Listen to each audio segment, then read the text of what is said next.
Olá, hoje nós vamos trabalhar com a Escola dos Análises e as características que essa escola historiográfica tem, enquanto uma das escolas mais importantes para a compreensão da produção historiográfica contemporânea e também importante para a compreensão do estágio, das características do conhecimento humano que se dá na contemporaneidade. A Escola dos Análises é uma das escolas mais faladas dentro da historiografia, uma daquelas mais badaladas, que mais se discute, mas que, de uma forma geral, o trabalho dos fundadores é muito mais conhecido como uma admiração do que como algo efetivamente teórico ou efetivamente metodológico, que são componentes que houve até uma época que se questionou nos análises, mas hoje se sabe que há de sobra lá, numa parcela dos autores.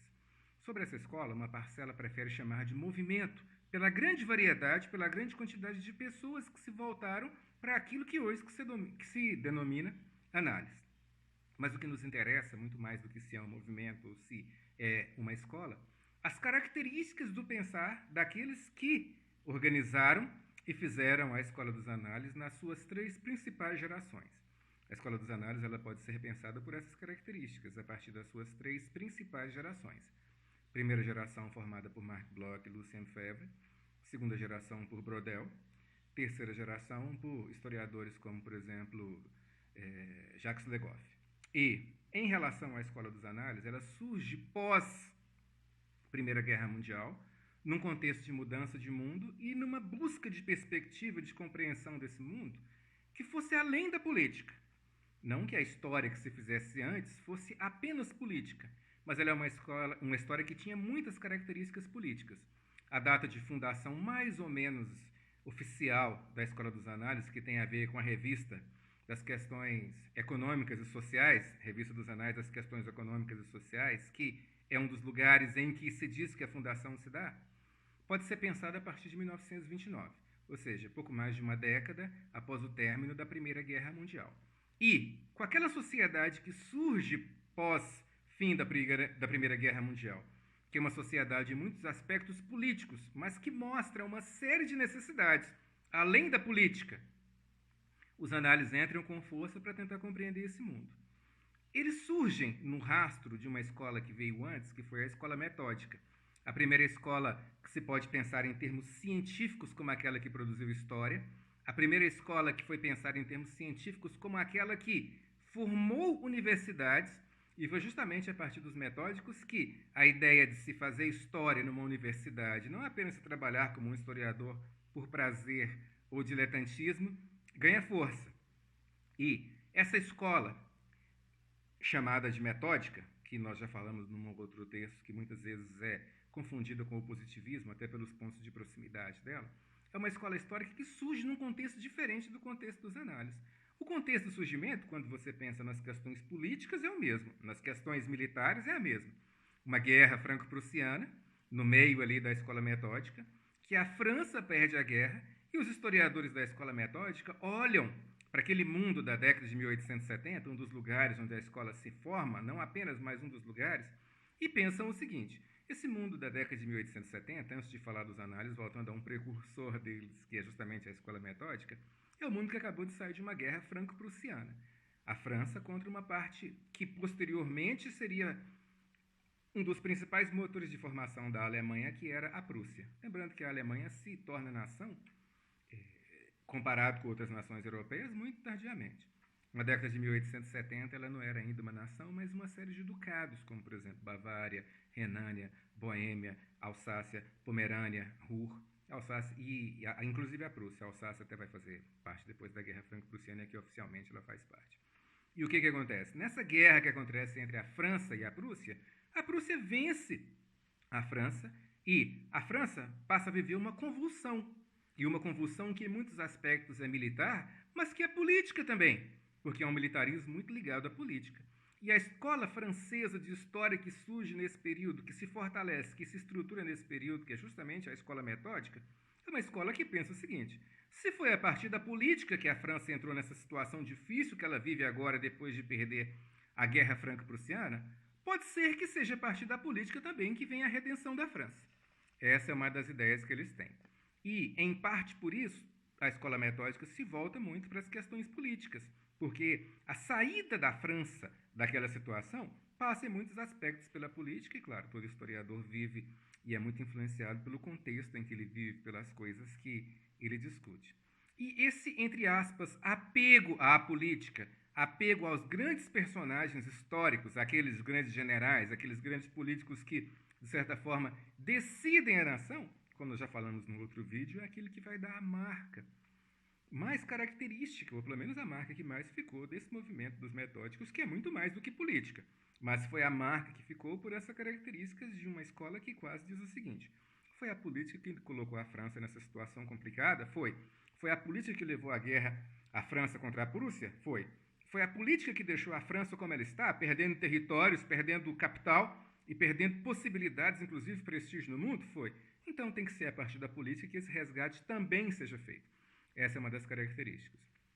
Anos depois, fim da Primeira Guerra Mundial, 1918, fim da Primeira Guerra Mundial, esses questionamentos a esse mundo que, acima de tudo, se baseia na história dos grandes homens, na história dos grandes generais ou dos grandes políticos, e homens no sentido de homens mesmo, né? Já que nesse período o espaço de ação das mulheres era muito mais restrito do que hoje. Então, quando se fala de grandes homens, na maioria das vezes eram homens no sentido de masculinidade mesmo, não por incapacidade, mas por aquilo que a gente sabe, de todas as barreiras que eram e são impostas às mulheres. E essa escola que vai surgir pós Primeira Guerra Mundial, ela olha para a política e percebe que ali tem coisas de muito valor. A Primeira Guerra Mundial é muitos aspectos políticos, mas ela percebe que as necessidades de um país, as necessidades da França, de um povo, vão muito além dessas questões políticas.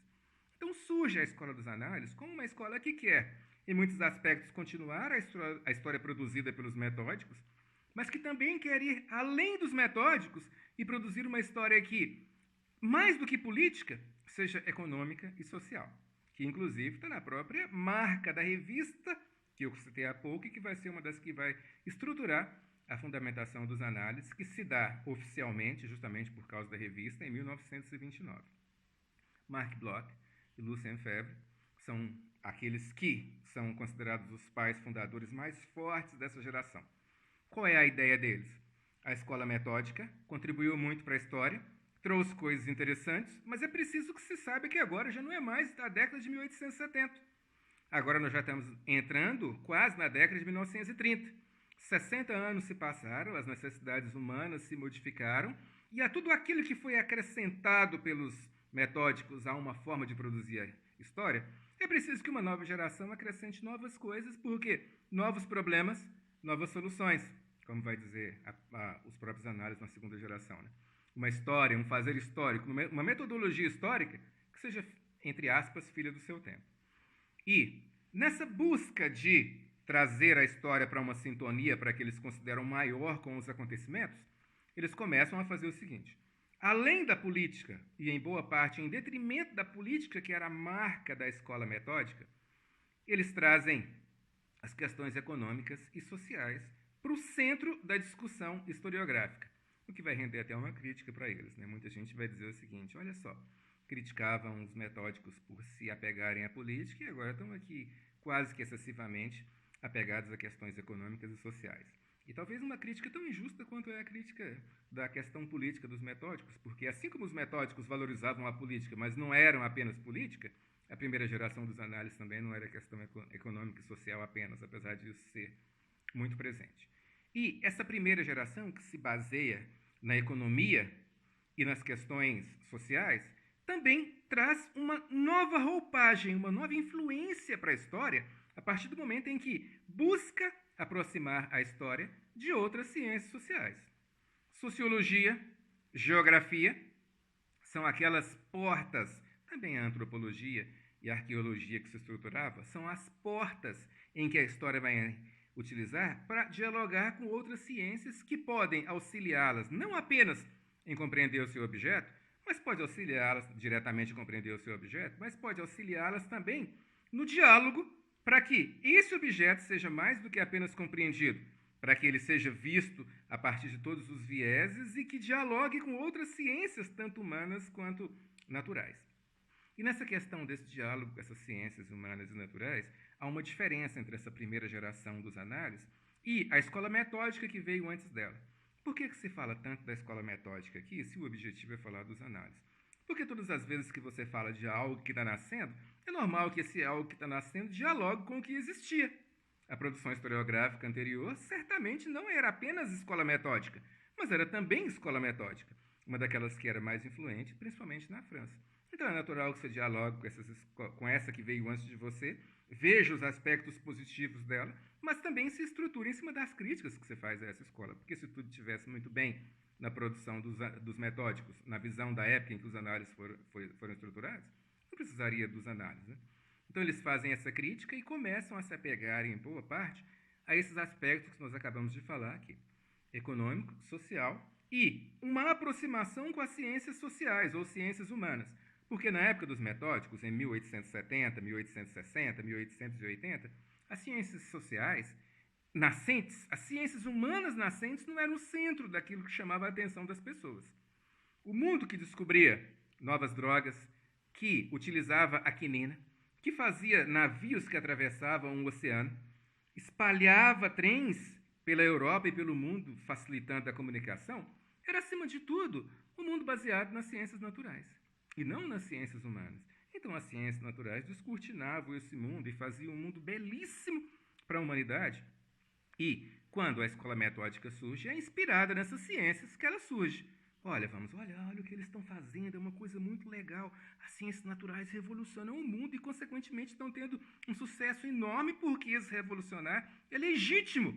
E qualquer ciência, então, que nasça, pode ser que tenha que se inspirar nessa forma de condução ou nessa forma de produção que as ciências naturais estão fazendo. Elas estão se dando muito bem. Consequentemente, pode ser que nós, uma ciência humana, eu estou fazendo de conta que eu sou um dos metódicos, que nós, uma ciência humana, que queremos nos colocar no mundo, temos que seguir o mesmo caminho. Então, a base dos metódicos, a inspiração dos metódicos, a forma de análise, a busca de neutralidade perante o objeto, é tipicamente baseada nas ciências naturais, enquanto a dos análises já é baseada nas ciências humanas, mesmo na primeira geração. E um dos questionamentos, além da busca da política que eles fazem à escola metódica, é que essa escola metódica trazia uma história como se ela fosse um problema, como se ela não fosse um problema, como se ela não fosse. Simplesmente trazia um fato histórico e descrevia aquele fato histórico a partir de um documento, tentando ao máximo seu objetivo, tentando ao máximo não tomar partido e não permitir que nenhum valor do historiador se mostrasse. Né? É claro que, tendo um exagero, é como se você valorizasse muito o próprio documento e deixasse, na maioria do tempo, o documento falar por si. Não apenas o documento, mas, acima de tudo, que o documento falasse por si. E os análises chegam e dizem, todo documento é datado, todo documento é feito por alguém que tem preferência, todo documento é feito por alguém que toma partido. Consequentemente, se todo documento é feito por alguém que toma partido, essa neutralidade ela não existe. Ela não existe porque, além do historiador que pesquisa o documento não ser neutro, o próprio documento não é. Ele vem com uma série de vícios que o autor ou a autora colocaram propositadamente e uma série de vícios que o autor e a autora colocaram sem nem perceber que estavam lá. Porque, como a hermenêutica diz, um documento ele acaba dizendo muito mais do que um autor quer dizer. Ele fala aquilo que o autor quer dizer, mas ele fala também de certas coisas que o autor não gostaria que aparecesse. E justamente isso que os análises dizem. Essa neutralidade ela não existe e essa busca dos metódicos por neutralidade é algo que não vai dar em nada, a não ser numa história fracassada.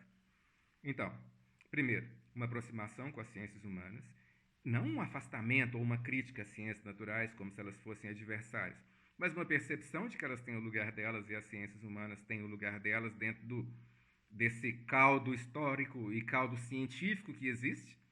E, além dessa aproximação com as ciências humanas, a busca de perda de centralidade da ideia de que um historiador pode produzir uma história objetiva em que ele não apareça.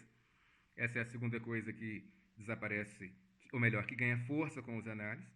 A maior proximidade com as ciências humanas, que já foi falado, e, além disso, as questões econômicas e sociais valorizadas até um pouco mais do que as questões políticas, ao contrário do que era feito entre os metódicos.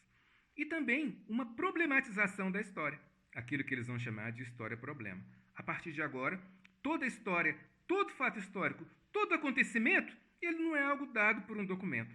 Ele é algo que o documento traz e que vem com uma série de problemas que o historiador, acima de tudo, tem que pensar neles.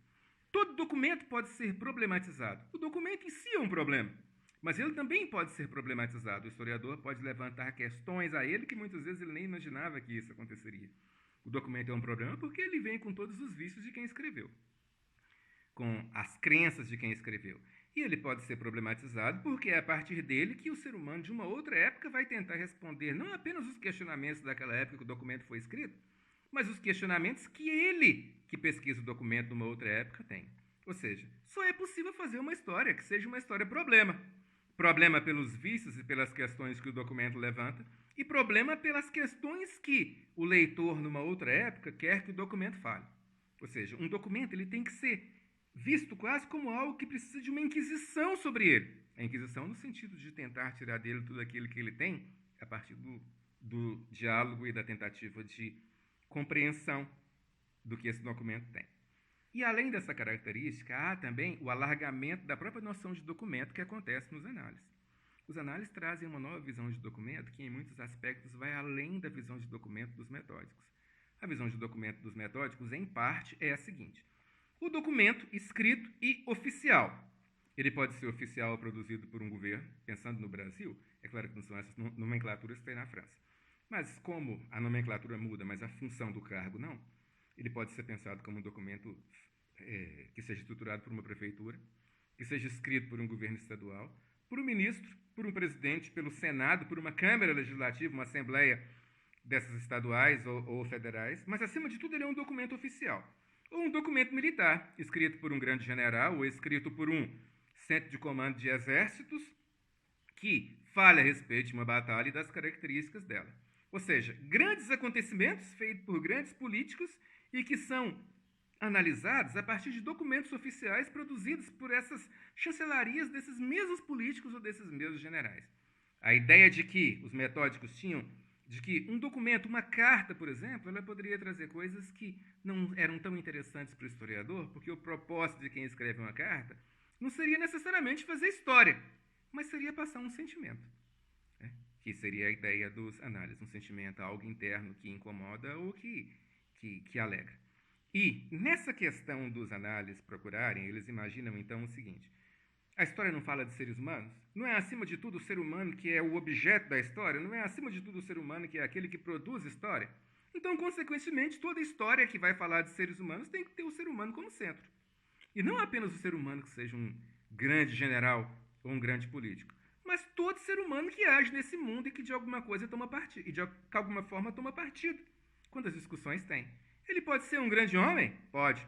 Mas ele pode ser também um sapateiro, uma cozinheira, alguém que de alguma forma tem uma visão que pode contribuir para que nós percebamos certas coisas que muitas vezes temos dificuldade de perceber. Ou seja, não é mais necessário que um documento seja produzido por uma instituição oficial. Basta que ele seja produzido por um humano. É claro que na época dos metódicos não havia isso de proibir completamente a análise de um documento que não fosse oficial. Mas havia um valor maior ao documento oficial, que é questionado, ao menos teoricamente, pelos análises. E então, ou seja, é feito por um humano, serve como um documento. Um exemplo disso pode ser tomado na Segunda Guerra Mundial. Na época das batalhas de Stalingrado, é muito interessante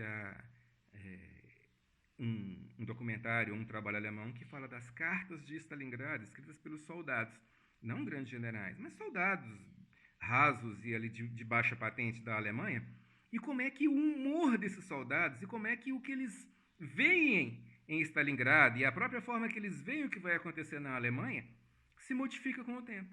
Início das batalhas, aquela maravilha, se imagina Stalingrado como o lugar da redenção. 1942, setembro, outubro de 1942. Como é que os soviéticos, os russos, eram assim que eles chamavam, não percebem que nós estamos aqui para libertá-los? Novembro, dezembro, a mortalidade aumenta, principalmente no começo de novembro, e o tom modifica. Meu Deus, Stalingrado não é a libertação dos russos, é a morte da Wehrmacht, que era o exército alemão. Nós estamos morrendo aqui e não libertando ninguém. Mas pelo menos a Alemanha está salva, ou seja, modifica-se o teor do discurso. Não liberto a Rússia, como era em setembro, mas agora eu salvo a Alemanha. Estou aqui porque enquanto eu estiver aqui, a Alemanha está salva. Quando chega em janeiro de 1943, depois do cerco da cidade, que o exército alemão claramente perdeu a batalha e vai ser ou vai se entregar ou vai ser aniquilado lá em Stalingrado, o teor das cartas, aquelas que passam pelos censores, é claro que uma carta de um soldado numa época de guerra não é com toda liberdade, mas quando ela é problematizada, como as análises dizem, pode ser que você descubra certas coisas. O teor das cartas é o seguinte: estamos acabados, vamos morrer aqui, não há mais jeito para nós, e tomara que a Alemanha se salve. No começo, a confiança. Setembro, estamos aqui para libertar o mundo. Outubro, novembro, estamos aqui nem é para libertar o mundo, nem é para libertar o mundo, mas é que enquanto estivermos aqui, a Alemanha está segura. Janeiro, estamos mortos, apesar de vivos ainda, e a Alemanha, ao que tudo indica, vai ser um fracasso. A Alemanha, ao que tudo indica, vai pagar o preço. Tomara que isso não aconteça. Ou seja, a carta de um soldado raso, de vários soldados rasos, elas mostram o quê? A época da euforia nas batalhas, a época da incerteza e a época da certeza de que tudo vai mal. Então, um documento não necessariamente produzido por uma grande autoridade oficial, em certos momentos, ele pode falar muito mais do que está acontecendo de fato do que um documento oficial. Ou seja, as cartas dos soldados, nesses aspectos, mostram muito mais como é que era o pensar a guerra pelos soldados de Stalingrado do que os próprios documentos oficiais, com as retóricas, com as tentativas de convencimento do que não era possível de convencer ninguém. Então, nesse aspecto, não é um demérito do documento oficial, mas a percepção de que o documento não oficial tem um valor muito grande. Então, essas são as marcas daquilo que nós chamamos aqui, até agora, de primeira geração dos análises. Com a primeira geração dos análises, há um alargamento da noção de documento. A valorização de que tudo aquilo que um ser humano produz pode ser um documento. Pode ser algo oficial, como pensavam os metódicos? Pode. Mas pode ser uma carta, uma roupa, pode ser também um tipo de alimentação, uma casa, qualquer coisa feita por um humano que ele tenha valorizado e que sirva para você compreender ele, compreender a espécie, pode ser um documento.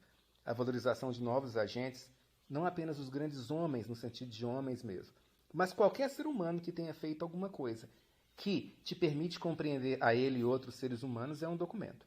A história Problema, que diz que toda ação humana tem uma quantidade enorme de sentidos. Ela é um problema no momento em que faz e é um problema no momento em que o historiador tenta compreender pela gama de possibilidades. A aproximação com outras ciências humanas e a valorização das questões econômicas e sociais, além das questões políticas.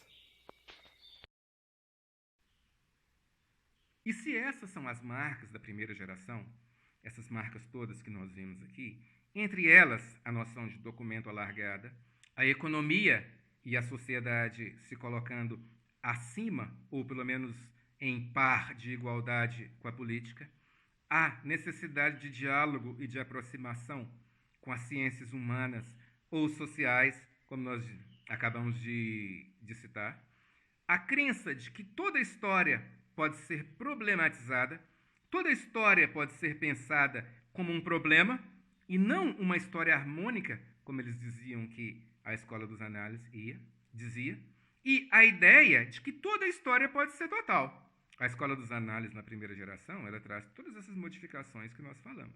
Mas ela continua acreditando que produzir história, em muitos aspectos, é trabalhar com totalidade.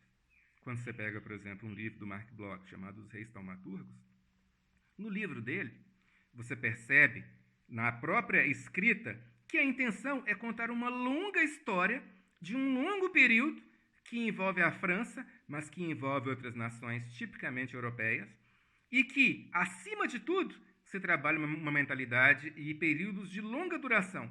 Mesmo que não seja uma história geral, no sentido de vou contar a história geral da humanidade, começando do primeiro Homo sapiens até 2020, que é onde nós estamos. Mesmo que não seja uma história tão larga quanto essa, é uma história que tem uma pretensão de ser geral, de falar da França e da Europa, e mesmo de outras regiões do mundo, por séculos. Ou seja, a história dos análises não é uma micro-história. Na primeira geração, ela não tem nada de micro-história. Ela é uma macro-história, com um grande espaço geográfico, um grande espaço temporal e uma série de pessoas envolvidas num acontecimento que não se dá só em uma cidade, não se dá só em um estado, mas se dá num país. Tá? Essa é a característica da história deles, uma história que se dá num país. Já a segunda geração, se a primeira geração ela nasce oficialmente em 1929, ela vai com uma grande influência dentro dos análises até 1949. A segunda geração começa a ganhar influência dentro da Escola dos Análises em 1946. Em 1949, o Marc Bloch já não estava mais aqui, né? Era um dos fundadores, mas infelizmente ele foi morto na época da invasão da França pelos aliados, auxiliando ali nas batalhas da época da invasão, nas batalhas próximas ao dia D. E em 1946 começa a surgir uma segunda geração dos análises. A primeira ainda continuava, Brodel ainda continuava, mas de qualquer forma já começava a surgir uma segunda, ou melhor, Brodel não, Febvre, já começava a surgir uma segunda geração dos análises, que seria baseada justamente em Brodel, que inclusive teve no Brasil, como nós vamos comentar daqui a pouco. E o Brodel, ele é, em boa parte, continuador daquilo que Marc Bloch e Lucien Febvre fizeram. A influência começa em 1946 e em 1949 ela é quase total dentro da produção historiográfica dos análises. Inclusive, essa segunda geração, que vai até a segunda metade da década de 1960, tem como marca Brodel. Fernand Brodel é a marca dessa segunda geração e ele continua certas características da primeira geração, o alargamento da noção de documento, a noção de temporalidade da longa duração, a valorização das ciências humanas. Ele traz, além da geografia agora, ele traz a demografia, traz a estatística para dentro da história, mas a valorização das ciências humanas ou das ciências humanas aplicadas continua muito forte em Brodel. E ele traz também um componente que ganha mais força nele ainda, é interessante, né? Você percebe muita influência do marxismo nessa segunda geração, não é uma geração marxista, mas você percebe muita influência do pensamento marxismo, da longa duração, nessa segunda geração. E uma das características da história do Brodel é valorizar a geografia como aquele componente que auxilia na produção da história e trabalhar muito com a noção de mentalidade, aquelas coisas, aquelas paixões, aquelas características humanas que são tão profundas, que marcam os seres humanos de uma forma tão profundas que muitas vezes eles nem percebem que está lá. Elas estão, elas incomodam, elas marcam esses seres humanos, mas muitas vezes elas são tão dentro desse ser humano que ele nem percebe que elas o influenciam. A história das mentalidades é uma das marcas do Brodel. Ele tem um livro que teve vários nomes, né? O Mediterrâneo, chamar aqui de Mediterrâneo para ficar mais fácil. Que primeiramente seria Filipe II, depois Filipe II e o Mediterrâneo, foi um dos nomes que ele teve. Ou seja, Filipe II, depois o Filipe e o Mediterrâneo, e posteriormente só o Mediterrâneo, que acabou se tornando a marca do livro e a característica. Mas o Mediterrâneo ele tem uma marca. Ele não é um mar de apenas um continente. Ele é um mar que passa por 3 continentes: Europa, Ásia e África. Principalmente quando você pensa no contexto de Mar Negro, de certa forma fazendo parte ali também desse complexo do Mediterrâneo. Então, consequentemente, o Brodel ele trabalha uma temporalidade, ou melhor, uma espacialidade muito grande. Ele trabalha um oceano que marca 3 continentes e numa longa duração. Não é um trabalho que vai analisar o Mediterrâneo por 10 anos.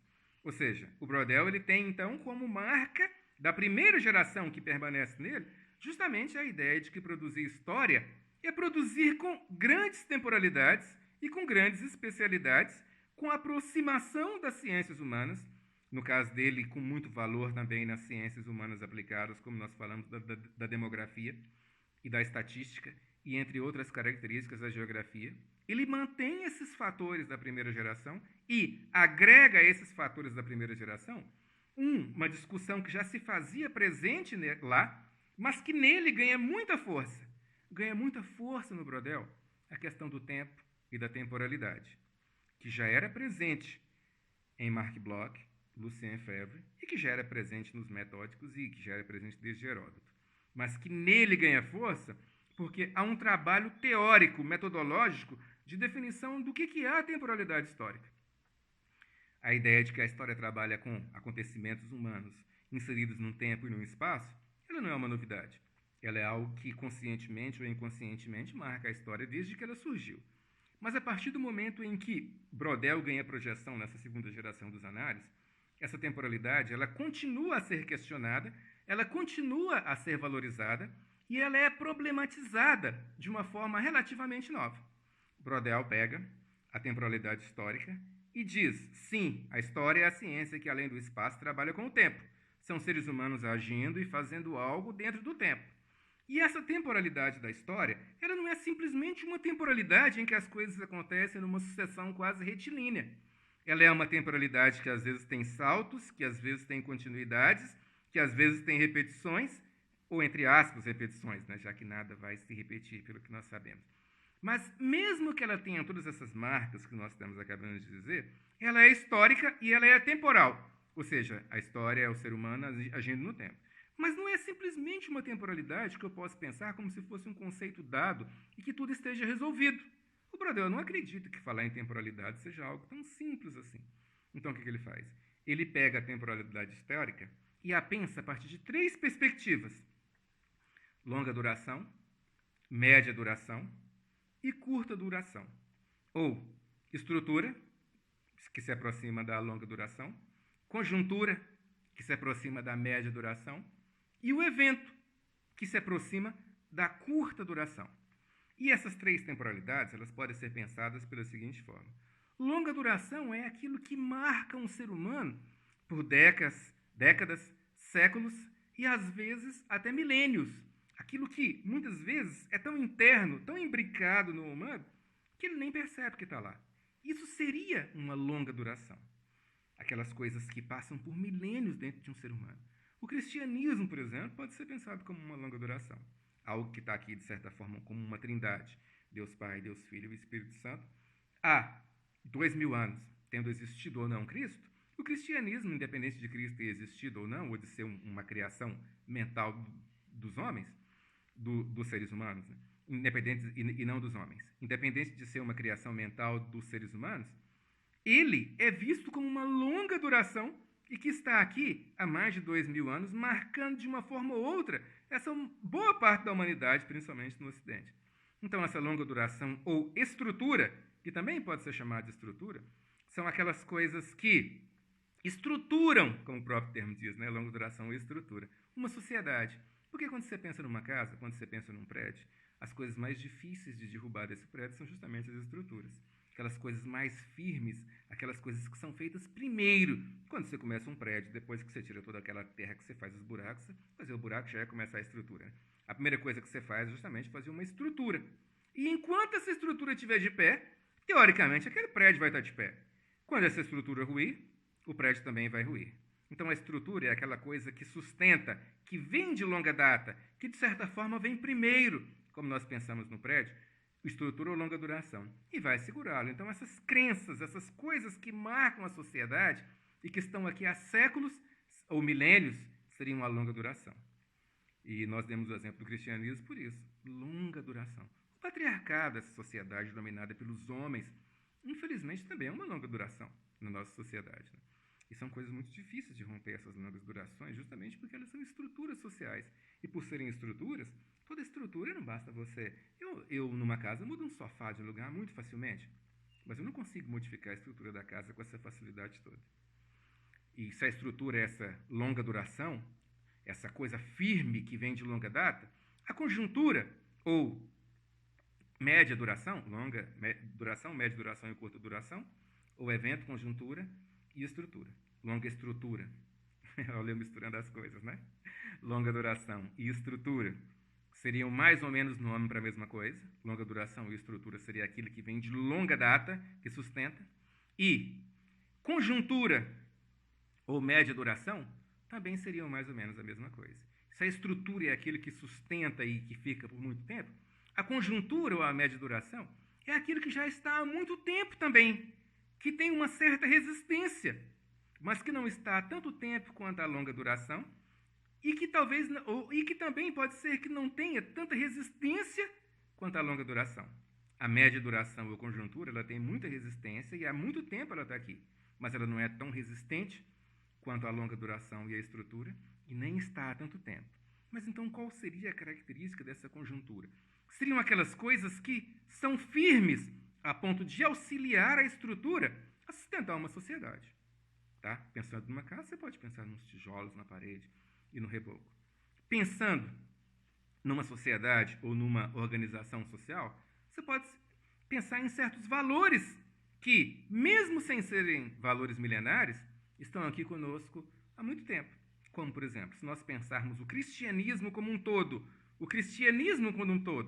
como uma longa duração, nós estamos pensando num período de 2000 anos. Pensando no Brasil, o cristianismo é uma longa duração, é uma estrutura. Ou melhor, pensando no Brasil não, né, gente? Pensando no Ocidente. Não dá para pensar em Brasil há 2000 anos. Mas pensando no Ocidente, eu digo não dá para pensar em Brasil enquanto algo ligado ao cristianismo. Mas pensando em Ocidente, é uma longa duração, tá? Há 2000 anos. Uma estrutura, algo muito difícil de tirar.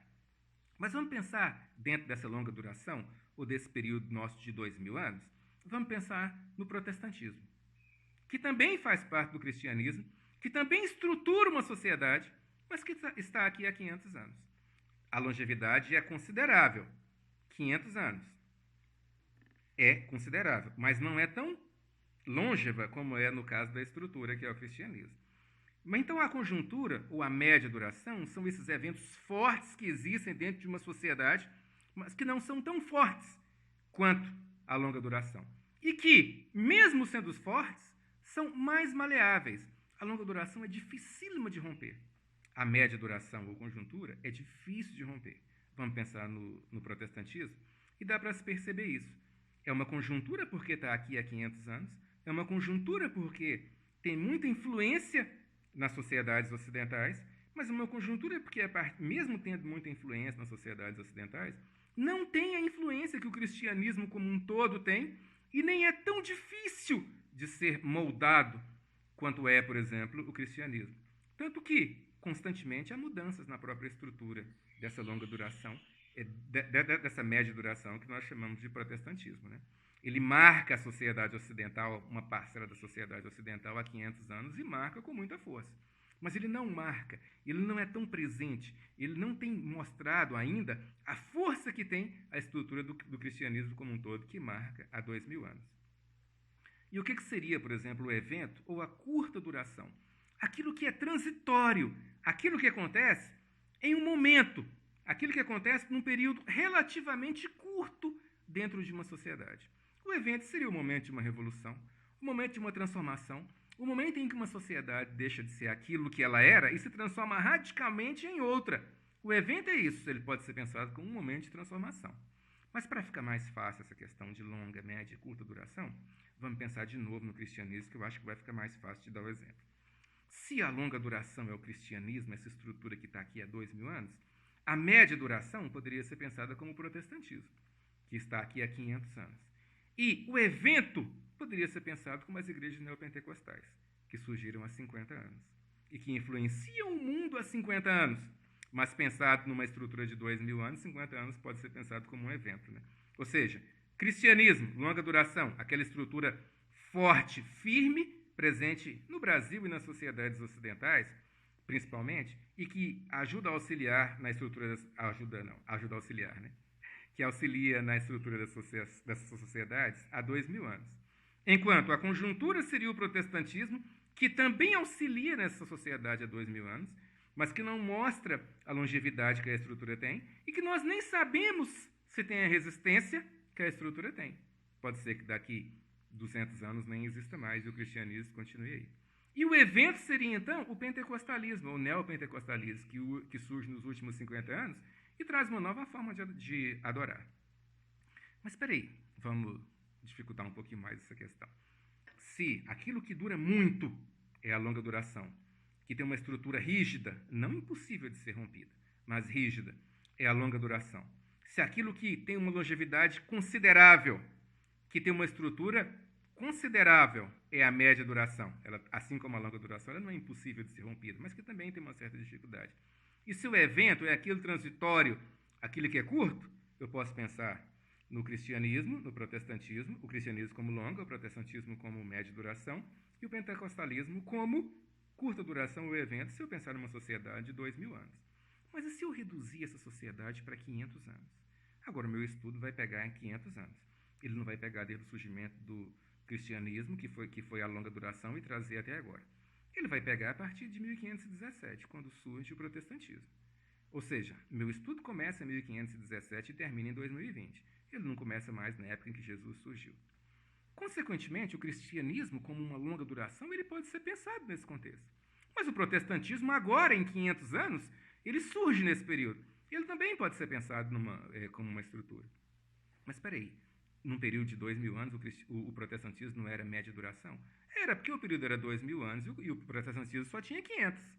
Mas agora, no meu período de 500 anos, em que eu pego no momento do protestantismo, ele não está presente em apenas um período do meu estudo. Ele está presente no período todo. Então, consequentemente, o protestantismo agora pode ser pensado como uma estrutura. Uma estrutura que vai marcar os últimos 500 anos. E a conjuntura, ou aquilo que é médio, pode ser pensado como o surgimento das igrejas pentecostais ou neopentecostais. E essa, que era a curta duração, nessa nova temporalidade de 500 anos, passa a ser média. E o evento pode ser pensado o surgimento de uma igreja específica. O ano em que uma igreja específica surgiu dentro desse movimento neopentecostal, o movimento de terceira onda. Esse poderia ser o evento, como nós acabamos de dizer. Mas e se a gente diminuir mais ainda a nossa temporalidade? Se a partir de agora, em vez de pensar nesse período aí de 500 anos, nós vamos pensar num período de 110 anos, que é o período em que surge a primeira igreja pentecostal no Brasil. Quando nós pensamos em 2000 anos, o pentecostalismo ou o neopentecostalismo, quando ele surge, ele é o evento. Quando nós pensamos em 500 anos, ele é a conjuntura. Quando nós pensamos em 110 anos, ele pode ser a estrutura, porque nós estamos pensando no período em que ele está durante todo o período, de 1910, vamos arredondar para 1920 para ficar mais fácil, mesmo a Assembleia e a Congregação Cristã no Brasil tendo surgido lá em 1910. Nos últimos 100 anos da história do Brasil, o pentecostalismo ele pode ser a estrutura, porque ele está presente nesses últimos 100 anos. Ele era o evento numa história de 2000 anos? Era. Mas agora ele pode ser a estrutura. Se o pentecostalismo é a estrutura, nós podemos pensar nas igrejas que surgem a partir da década de 1970 como uma conjuntura. E podemos pensar na igreja que surge hoje como um evento. Ou seja, para o Brodel, não interessa se o seu período é de 1 ano ou de 2000 anos. O que interessa é que a estrutura é aquilo que perpassa de preferência todo o período que você está estudando. Todo o período que você está estudando, aquilo que perpassa todo o período e que é importante em todo o período pode ser pensado como uma estrutura. E, dependendo do estudo, da longevidade do estudo, isso que é estrutura pode mudar, o que é conjuntura pode mudar e o que é evento pode mudar também. No nosso exemplo aqui, em 2000 anos, o neopentecostalismo era evento. Em 500 anos, ele era conjuntura. Num estudo de 100 e poucos anos, o neopentecostalismo, ou, de preferência, o pentecostalismo, pode ser a própria estrutura. E se nós reduzirmos esse nosso estudo para um período de 10 anos, outras coisas podem ser a estrutura também. Igrejas que surgiram muito depois dos pentecostais ou dos pentecostais de segunda onda podem ser o evento. Ou seja, resumindo, evento é aquilo que transforma, momentâneo, entre aspas, conjuntura é aquilo que ajuda a estruturar aquele momento, é o que acontece no momento específico que ajuda a estruturar, e a estrutura é aquilo que perpassa todo o evento. Essas 3 temporalidades do Brodel são a marca que ele vai trazer para a história enquanto uma possibilidade de metodologia que se desenvolve a partir das outras. Ou seja, Brodel faz história a partir da demografia, da economia, geografia, da longa, média, curta duração, da noção de espaço e faz história também, trazendo um conceito que era presente na época do Bloch e do Brodel, mas que não era tão trabalhado, que é a mentalidade. Aquela história de que produzir história de seres humanos é pensar os seres humanos a partir dessas longas durações, dessas mudanças que são tão profundas neles, que muitas vezes eles nem percebem que está lá. Ou seja, a mentalidade, a longa duração. Então, a mentalidade seria isso. O Brodel ele trabalha muito com essa noção de mentalidade. Veio para o Brasil, influenciou muito na USP, se apaixonou, veio casado para cá, fez grandes declarações de amor, né, para a esposa e, acima de tudo, produziu uma história que até hoje é valorizada e existe ainda muita influência da história francesa e muita influência do Brodel na USP, em boa parte pela própria presença dele aqui, mas não só, né? Claro que a história francesa é muito mais do que o Brodel, mas o fato de estar relacionado no Brasil, de ter contribuído e ter considerado, uma curiosidade, né? os melhores anos da vida dele, como ele mesmo disse, foi os anos que ele esteve no Brasil. Então, o que nós temos aí, que nós podemos colocar como marcas dessa segunda geração, então? Com a segunda geração, a problematização do tempo passa a ser importante. Entra a longa, média e curta duração, que são formas de problematizar o tempo e dividi-lo para que o historiador passe a trabalhar esse tempo com muito mais possibilidades. Também há, além da problematização do tempo, a valorização da geografia e da estatística. A geografia e a estatística passam a ser ciências que dialogam muito com a história na época do Brodel. E além da geografia e da estatística, permanece a história-problema, que é aquela ideia que já veio da primeira geração de que todo ser humano ele é uma infinidade. Se ele é uma infinidade, ele tem uma possibilidade quase infinita de compreensões. E isso é um problema na hora que ele age, e é um problema na hora em que outros seres humanos tentam compreendê-los. E também há a valorização da história das mentalidades, ao lado de geografia e economia. E ainda há algo que pode ser caracterizado como a terceira geração, que vai ter entre um dos expoentes dessa terceira geração, justamente Charles Le Goff. E que é uma história que... Jacques Le Goff. E que é uma história que, diferente das marcas dessa história que nós falamos das primeiras gerações, ela não chega a trazer uma grande contribuição no sentido de trazer uma metodologia, ou de trazer uma teoria nova, ou um desenvolvimento novo. Ela valoriza essas contribuições da primeira e da segunda geração, valoriza, aprofunda certas questões, porque além da história das mentalidades, que era praticada pelo Brodel, ela vai trazer também para dentro da produção historiográfica a questão das possibilidades de ir além das mentalidades, da possibilidade de ir além da história econômica, de ir além da história política dos metódicos e trazer a cultura, sociedade, história dos jovens, história das mulheres, para dentro da produção historiográfica. É um período de passagem interessante, e é interessante porque a história deixa de ser, acima de tudo, a história das mentalidades, a história da demografia, a história que aproxima da geografia, que fala da política, que fala das questões sociais como um todo, mas é uma história que vai falar de grupos menores, períodos menores e de aspectos menores da sociedade. A história dos jovens, como nós falamos, a história do medo, a história da morte, das mulheres, tudo isso passa a ser objeto da história.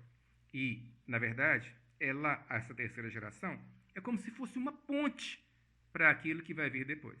É como se fosse uma ponte. Tanto Georges Duby como Charles Le Goff é como se fosse uma ponte para aquela marca historiográfica que vem depois, que muitos vão chamar de nova história, que a gente não vai ver hoje. Mas o que acontece é o seguinte, ser chamada de nova história não é uma característica do que hoje se chama nova história. Toda escola histórica que surge, toda escola histórica que se funda, ela se vê como uma nova história. É por isso que ela surge. E esse, inclusive, foi um dos termos usados justamente por Bloch e Febvre, quando eles iniciaram a estruturação dos análises, foi: estamos produzindo uma nova história. Tá? Então, não é uma novidade esse termo nova história para se referir. E essa terceira geração, que é marcada por esses historiadores, então ela faz um alargamento nas possibilidades de compreensão da história. Aquela longa temporalidade, aquela história de 500 anos que marcava o Mediterrâneo, aquela história quase com raízes profundas, difíceis até de encontrar, que marcava o Brodel, que marcava o Bloch e o Febvre, é quase como um ídolo das origens, como depois eles mesmos vão questionar, ela se perde um pouco a partir da terceira geração. Porque a terceira geração ela já faz uma história mais localizada. Eu já não preciso mais falar de um Mediterrâneo que está na África, a partir do Mar Negro, considerando como parte do contexto, está claramente na Ásia e está na Europa. E não preciso falar desse mar por séculos. Eu posso fragmentar. A terceira geração, então, começa um movimento que é de pegar a história e tirar a história dessa condição, dessas grandes histórias que, nesse aspecto, lembram um pouco o marxismo, como vai dizer algumas análises dos próprios análises, como a do Ciro Flammarion, por exemplo, dessas grandes histórias que lembram um pouco o marxismo e que, se não querem falar da sociedade como um todo, querem falar de tantas partes dessa sociedade e por tantos séculos e tantas regiões da Terra que é quase como se falasse da sociedade como um todo. A terceira geração ela vai romper com isso, em parte, e vai trazer uma história, como nós falamos, muito mais dividida. Eu falo agora de 50 anos, eu falo agora de um país, eu falo de um estado, eu falo de uma cidade, eu falo de um acontecimento. Mas eu não perco certas características. Eu não perco a característica de que a noção de documento não pode ser pautada principalmente no documento oficial. Ela tem que ser pautada em tudo aquilo que um ser humano produz. Porque como produtor de história, como produtor de conhecimento, eu preciso ir lá onde o ser humano escreveu para saber o que ele pensava. E para isso eu não preciso simplesmente de um documento oficial. Então a marca dessa terceira geração, mesmo que não seja a contribuição com uma novidade, com um rompimento ou com algo que seja em boa parte diferente do que se fazia antes, ela tem entre as contribuições essa quase fragmentação do fazer histórico, que é a principal marca da história contemporânea. Raramente alguém produz uma história, a não ser que seja um grande historiador desses que são ensaístas temáticos, raramente alguém produz uma história que fale de um país inteiro. Raramente alguém produz uma história que fale de uma região durante séculos. Raramente alguém produz uma história que pegue uma série de fatores, junte todos eles e tente construir um balão. E em boa parte por influência dessa terceira geração que chegou e disse: olha, historiadores, é preciso que se reconheça que assim como a medicina se especializou, assim como a medicina tem o clínico geral, o ortopedista, angiologista, cardiologista, neurologista e uma infinidade de outras especializações, que cada uma delas se volta para um aspecto do corpo humano, é preciso que a história faça isso também. Que haja o especialista em história da cultura, o especialista em história das mentalidades, em história social, em teoria da história, história do Brasil e essas coisas todas. Mas que esse especialista também não seja aquele que sabe tudo sobre cultura. Que ele pegue essas noções sobre cultura num espaço pequeno da sociedade.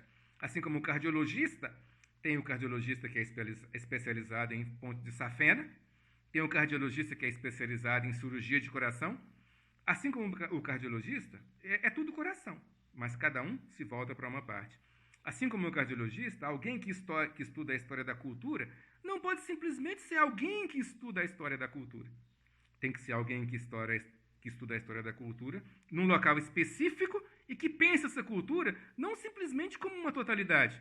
Não pensa essa cultura não simplesmente como algo que pode ser pensado como um objeto comum ao mundo inteiro, mas que pensa a cultura a partir de uma série de variedades que implica que qualquer historiador que se volte para elas, muito mais do que pensar na cultura como algo que é igual em todo lugar, que ele se especialize, que trate fragmentada a cultura e que faça uma história que, diferentemente das primeiras gerações dos análises, não quer estudar o Mediterrâneo inteiro, mas quer estudar uma cidade ao redor do Mediterrâneo, um aspecto, a mentalidade ou a cultura dentro dessa cidade, e num período que não passa de 30 anos, vamos dizer assim. É como se precisassem de 70 historiadores para fazer o mesmo trabalho que foi feito no Mediterrâneo do Brodel.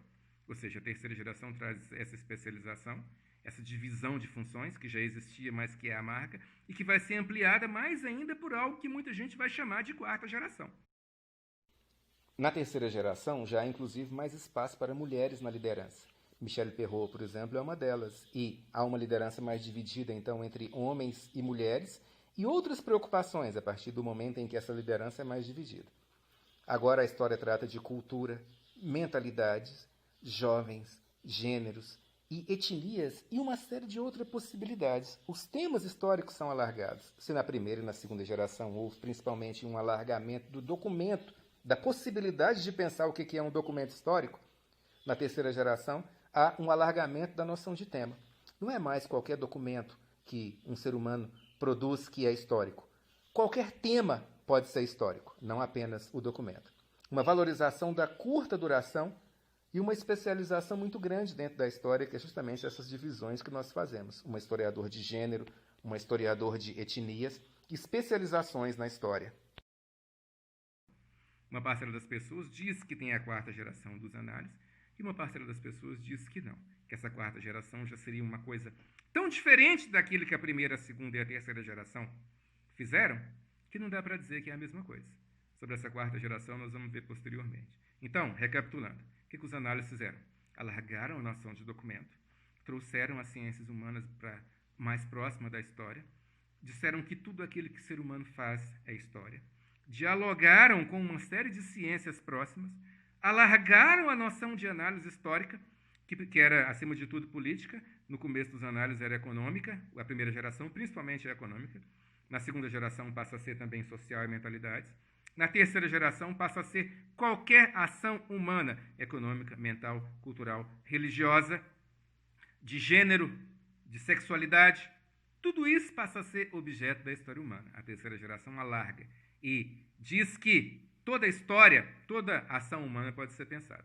Então, os análises fazem essa revolução, entre aspas, na história. O objeto de pesquisa é alargado, a noção de documento é alargada, a especialização vem com força, trazida com força para dentro da história, a aproximação com as ciências humanas, a noção do tempo e a própria divisão do tempo em estrutura, conjuntura e evento, e um legado que não nos deixou ainda.